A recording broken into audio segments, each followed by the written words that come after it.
এক যুগেরও বেশি সময় ধরে বাংলাদেশ ক্রিকেট বোর্ডের অভিভাবকের ভূমিকায় এককভাবেই ছিলেন নাজমুল হাসান পাপন। এই সময়ে পাপন ক্রিকেটের উন্নয়নের চেয়ে নিজের চেয়ার পাকাপোক্ত করার দিকেই বেশি মনোযোগী ছিলেন। বোর্ডের গঠনতন্ত্র মেনে দুজন সহসভাপতি থাকার কথা থাকলেও একক আধিপত্য ধরে রাখতে নিজের মেয়াদে এই পদে কাউকে নিয়োগ দেননি তিনি। রাজনৈতিক পালাবদলের পর পাপনের অনুপস্থিতিতে তাই ক্রিকেট বোর্ডের কার্যক্রমে নেমে এসেছে স্থবিরতা। ক্রিকেট বোর্ডের আঙ্গিনা যাদের পদচারণায় মুখরিত ছিল, রাজনৈতিক পথ পরিবর্তনের পর তাদের প্রায় সকলেই চলে গিয়েছেন আড়ালে। বোর্ড সভাপতি নাজমুল হাসান পাপনের খোঁজ নেই, অন্যান্য অনেক বোর্ড পরিচালকও আছেন নাগালের বাইরে। এমন অবস্থাতেই আগামীকাল বোর্ড মিটিংয়ে হাজির হচ্ছেন পরিচালকরা। সরকার পরিবর্তনের পর বহুল কাঙ্ক্ষিত বোর্ড মিটিং অবশেষে অনুষ্ঠিত হতে যাচ্ছে, যেখানে উপস্থিত থাকতে বলা হয়েছে বিসিবির সকল পরিচালককে। এবার বোর্ড সভা অবশ্য মিরপুর শেরেবাংলায় নয়, অনুষ্ঠিত হবে জাতীয় ক্রীড়া পরিষদে।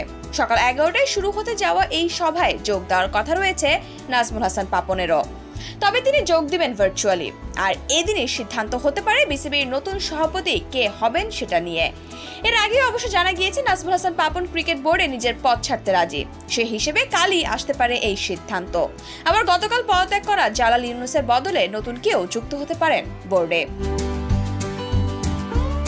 দেশের একটি প্রথম সারির গণমাধ্যমকে দেয়া এক সাক্ষাৎকারে বিসিবির এক পরিচালক নিশ্চিত করেছেন আগামীকালের বোর্ড সভার ব্যাপারে। সেই পরিচালক বলেন, জরুরি বোর্ড সভা ডেকেছে সকাল 11টায়, সব পরিচালকদেরই উপস্থিত হওয়ার কথা, মেইলও পেয়েছি ইতিমধ্যে। বিসিবির গঠনতন্ত্র অনুযায়ী বোর্ড সভা অনুষ্ঠিত হওয়ার জন্য কমপক্ষে 9 পরিচালকের উপস্থিতি আবশ্যক। ক্রিকেট বোর্ডের ভবিষ্যৎটা অনেকাংশ নির্ভর করবে আগামীকালের এই বৈঠকের ওপর। বোর্ড সভাপতি সহ বিসিবির পরিচালকরা পদত্যাগ করলে আইসিসির গাইডলাইন ও বিসিবির গঠনতন্ত্র মেনে বিসিবি পুনর্গঠন করতে আইনগত কোনো বাধা থাকবে না।